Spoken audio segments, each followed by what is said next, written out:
Good afternoon, Mr. Niels. I know you've been a member of the Fulton Art Fair since the beginning in 1958. How did you meet Mr. Shirley Hawkins? Well, I got a call from a friend of mine, Dolores Carty, who was the wife of one of the artists in the Fulton Art Fair, Leo Carty. And she told me that there was someone that wanted to start an exhibition at Fulton Park, Mrs. Shirley Hawkins. When I come out of my funeral home, my place of business, I like to take a walk through my Bedford-Stuyvesant neighborhood. I see my neighbors enjoying life. They are walking their dogs, the children are playing games in the street, and the adults are out socializing and shopping for their dinners.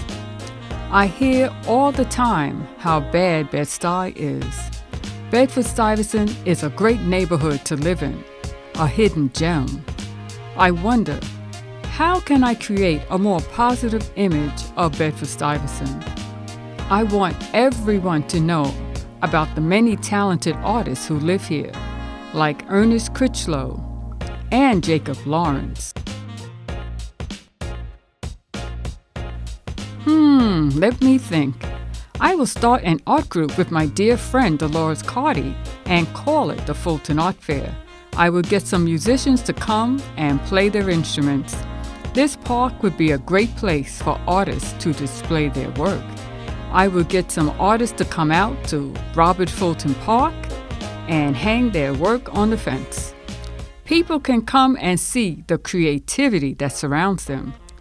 We can make a weekend of it all and call it Fulton Art Fair on the Fence. What was life like in Bedford-Stuyvesant back in 1958? It was very, very lively. The park was fantastic. We had an exhibition with maybe 80 to 100 artists. Wow. Bringing the entire park. That's impressive. And it was unlike anything that you've seen today because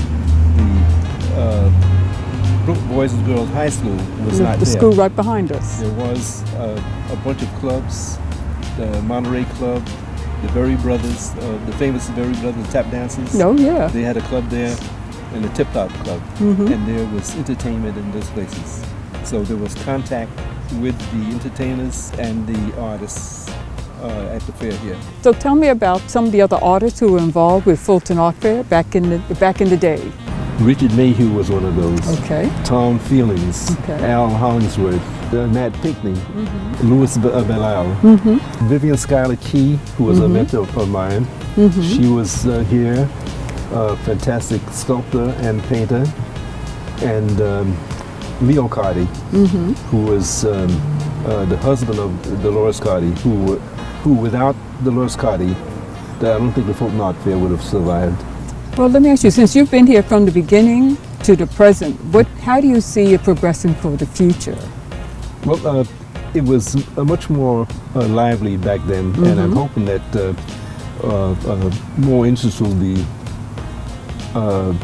generated so that we'll get more and more participants in the fair, so we can get it back to the way it was back then when we started. And I see it growing.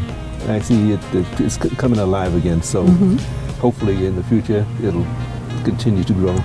I want to thank you so much for your time. I appreciate you sitting here on the bench on this wonderful fall day with me. I'm glad to be here and be a part of the Fulton Art Fair. And we're glad to have you. Thank you so much.